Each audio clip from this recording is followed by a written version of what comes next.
Hello,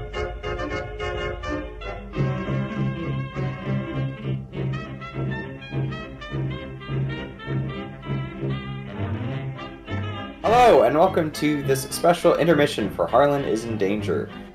Today we're actually going to be taking a little break from our usual screen time, and we are going to be getting some things set up and kind of talking through our resolutions from last campaign. So we're just going to shoot the breeze for a little bit, and you get to come and hang out with us. Yeah. So for those of you that don't know, I'm Mitch, although some of you may know me as Leroy, and I'm joined, as always, with my good friend and co-host, Tom. Tom, how are you? I'm also here,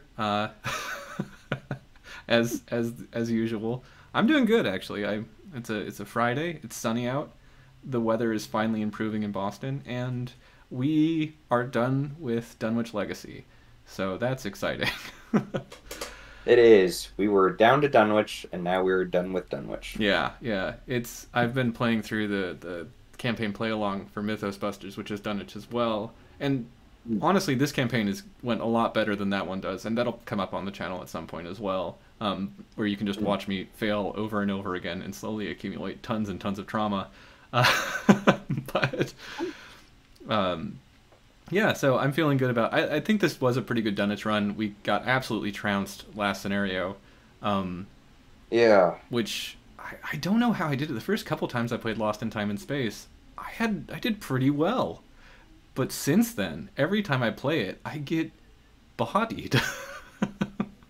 Yeah, I've only ever really had good runs through this scenario. I remember the first time I played it on my own with Zoe, I sort of cheated a little bit because I didn't actually complete the scenario before. And I was like, oh, come on, I want to see what the last one is like. I was like, I wonder even how well I would have done.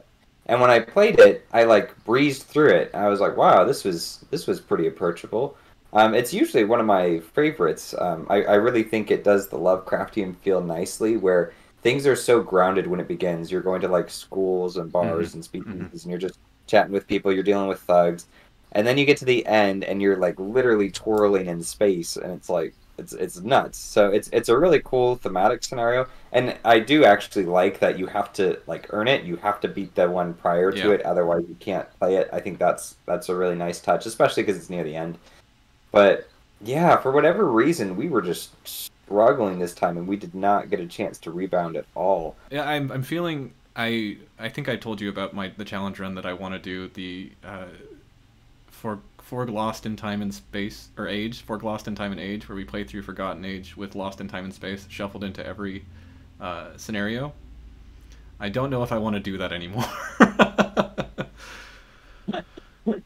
Yeah, maybe not. That's a mean encounter deck, and I kind of forgot how mean it was. So Yeah, it was super brutal. I don't know. It really came out of left field. I mean, I didn't think we were doing great in terms of. I mean, we had I thought we were doing great given what we had. Like we had a limited carpool. You had Jim. Jim's great. So in those things. Jim has only misses like once or twice with his 45 automatic, so It's a surprisingly good shot. he actually is. Sorry. Yeah, that was a big highlight for me, was Jim's accuracy with the 45. Let me see, any other highlights?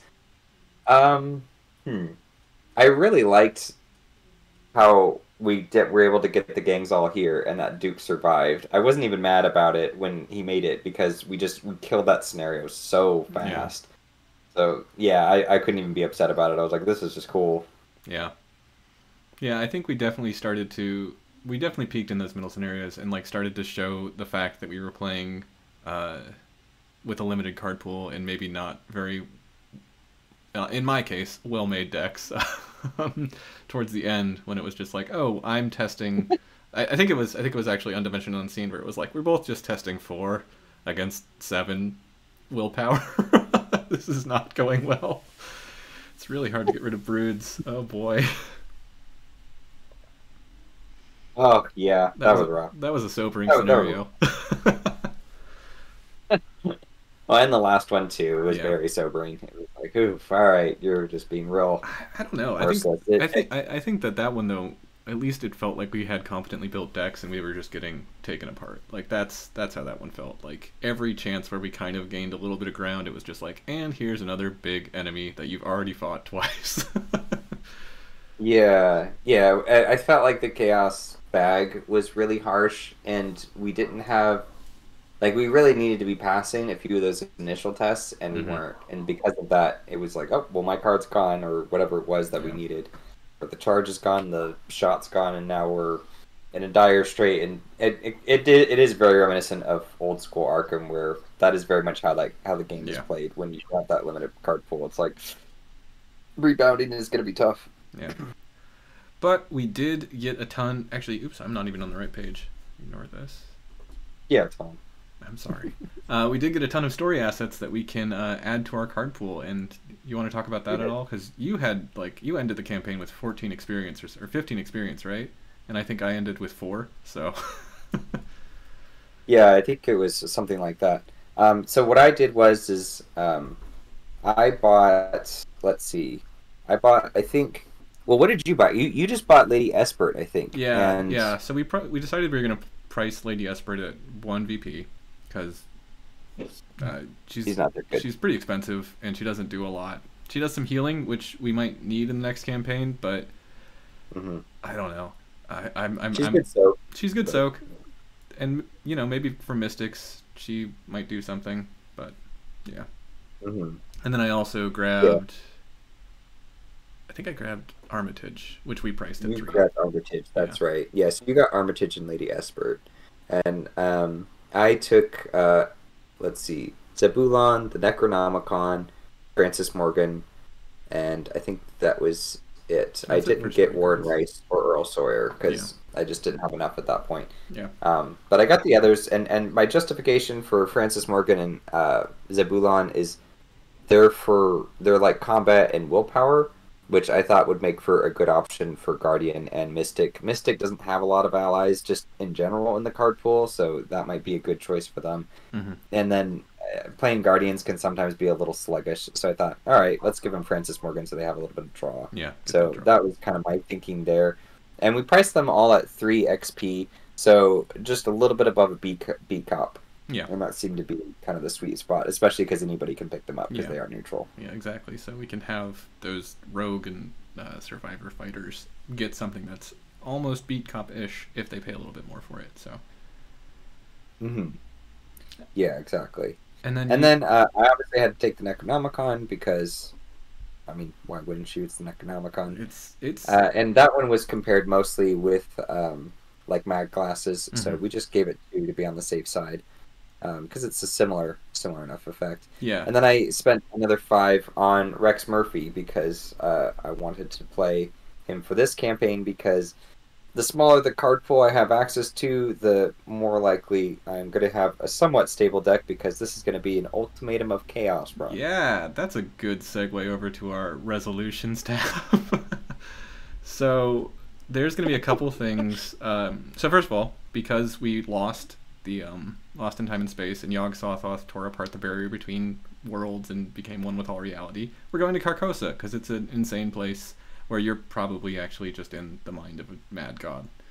Um, but the other things that kind of happened based on what was it? It was calming the townsfolk or warning the townsfolk. You chose to calm the townsfolk, and because of that, we Yep. have the ultimatum of chaos, and one investigator for each of us must begin the next campaign with the ultimatum of chaos, but also we're going to get a permanent restorative concoction that kind of sits outside of our.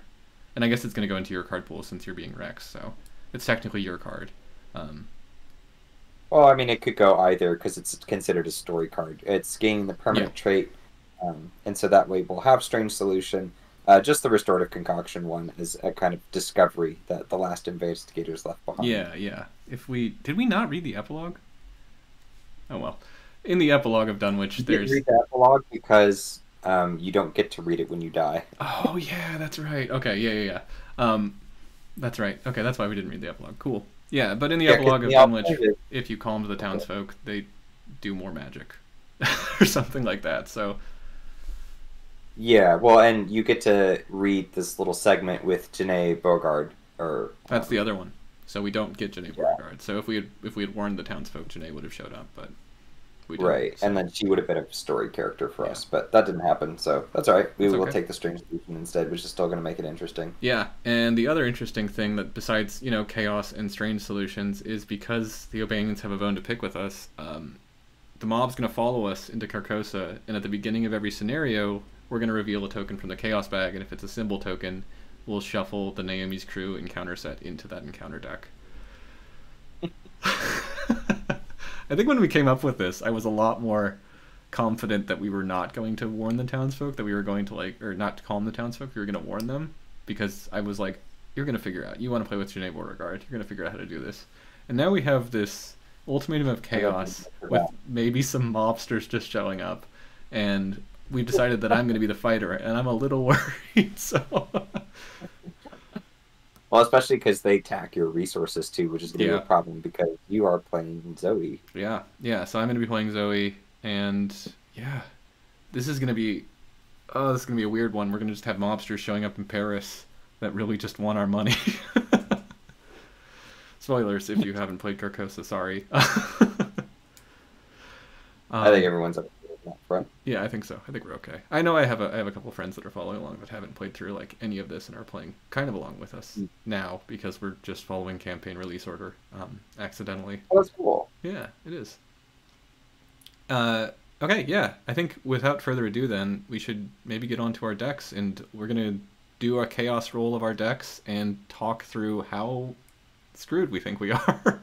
Oh, no, there's one more thing. So we have a thematic challenge for each campaign. So for Night of the Zealot, we tried to play it all in one night.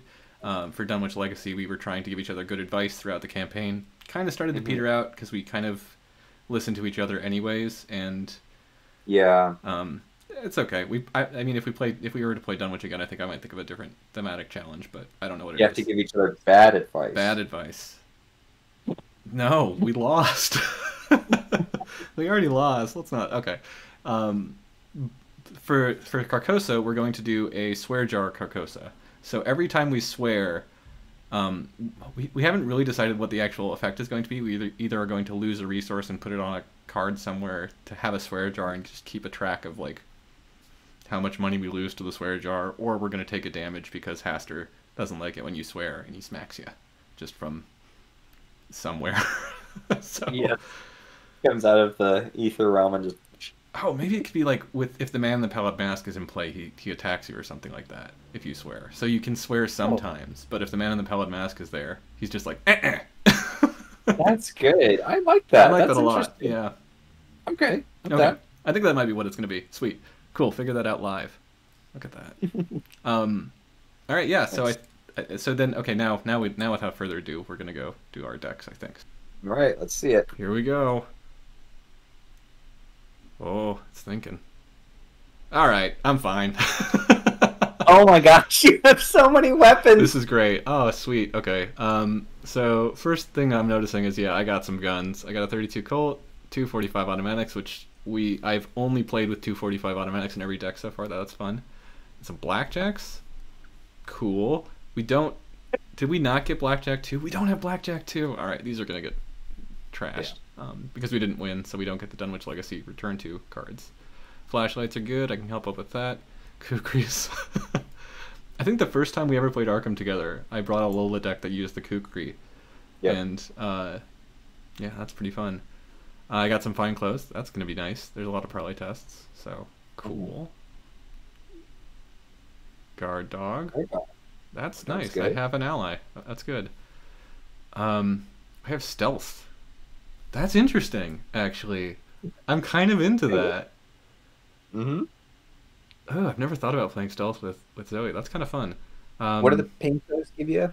Painkillers are take a horror to heal a damage, so maybe they just maybe those get cut. But I do have first aid, so I do have some healing available, so that's good. Mm-hmm. I'm a little low on events, and I am playing with opportunist. Okay, that's kind of interesting. You've got really bad skills. Perception, manual dexterity. I got a leadership though, so that's good. Okay. And defiance. I love defiance, so. Defiance is fun, but you really need overpowered guts in there. That might be a high priority. You have the 32 Colt. Your combat isn't that high. I mean, it's higher than Jim's, but not by Yeah, much. yeah. No, I mean I'm used to punching at 4, so like clearly I've made it work before. I got taunt, which is like a Zoe card, so that's kind of fun. Hmm. Shortcut. I got evidence. I am happy with this deck.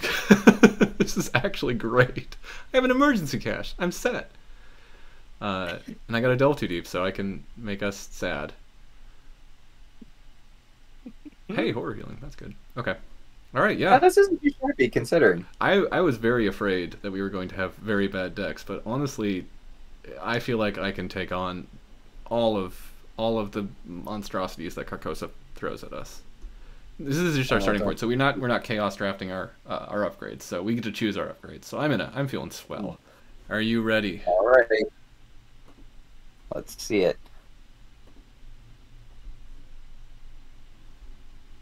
Nice. This is okay. So you got some Oh knives. God. Knives and kukris. That's good. You're gonna help me fight. No, I'm not. You got some fine clothes. You have a much worse deck.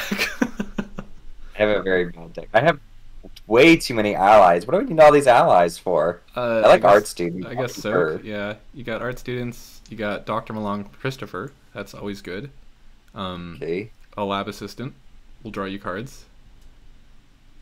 We got a tome, which there are none in There the are no deck, tomes, so so that's good. That's good. But you got Fieldworks. That's actually really good in Rex. You know. Mhm. So that's nice. Yeah. Hyper awareness is pretty good in Rex, especially with Malong Christopher. And you got Strange Solutions, Yep. so that's kind of fun. Oh, I could get 2 others. Yeah, interesting. You have Quick Thinking. We both got a lot of manual dexterities for our skills. Okay. Fearless. Fearless and unexpected courage. Skills Okay. skills are better than my Unexpected courage. skills, but they're not great. Yeah. Yeah. Working a hunch. All right, at least I got 1 in there. Mm-hmm. Seeking answers is good. I got 2 preposterous sketches. I'll take that. Heck Yeah. Yeah, you're happy about that. You were talking about this card. Mhm. Yeah, I love that card. No Stone Unturned. Just turned. Okay. That's fine. This That's is interesting. prophecy. I'm not sure what I'm going to do with that. Commit it for willpower and agility. Yeah, that's a weird one. I can astral travel. Astral Travel's okay. You have enough allies that this actually doesn't do too much. Yeah. And then I've got a plan. You are built to fight, I'm pretty sure. Yeah, I have very, very low clue text. So first upgrade path is going to be to get some like mag glasses and deductions and just anything that can get me clues. Yeah. Yeah. I mean, Okay. the Fieldworks are going to do something, right? So Yeah, that's gonna be yeah, okay that's for going to you. be a top search for me, so I Yeah. could get stuff done. And you got a lot of draw, which is good. And honestly, Quick Thinking combined with some other cards might do pretty well, just to get those extra actions to fail some tests. Yeah, it's not the worst chaos deck ever, but it's not great. The knives and the kukris are really just not helpful at all. I mean, you got 2 fists. You could do it. You could use a knife. The kukri is a miss for me, but If I throw the knife, I might be able to kill a rat. Yeah, exactly. You can throw the knife at a rat or a mobster or something if you get engaged with a mobster. There's reasons to have knives. There's reason to have combat in this set because we may end up with a lot of enemies piling up. So When you're talking to a guy who loves knife and actually thinks it's a pretty fun I also love knife. card, Knife's a great but card. I would never run it in Rex ever. Well, you're going to, so. Tom and I are going to talk more off screen to figure out kind of what resolutions are going to take us where for the campaign. Usually we do that kind of later on, but we're going to need to do it early because semi-spoilers, there is a chance that we may not even make it through the whole campaign. About the halfway mark, there's a chance where you're just out. Yeah. So we have to figure out at least what that resolution is going to be a little bit in advance. But yeah, thank you so much for joining us. If you watched the first couple of campaigns, Progression Quest continues with the path to Carcosa, and we hope to see you there. Yep. See you then.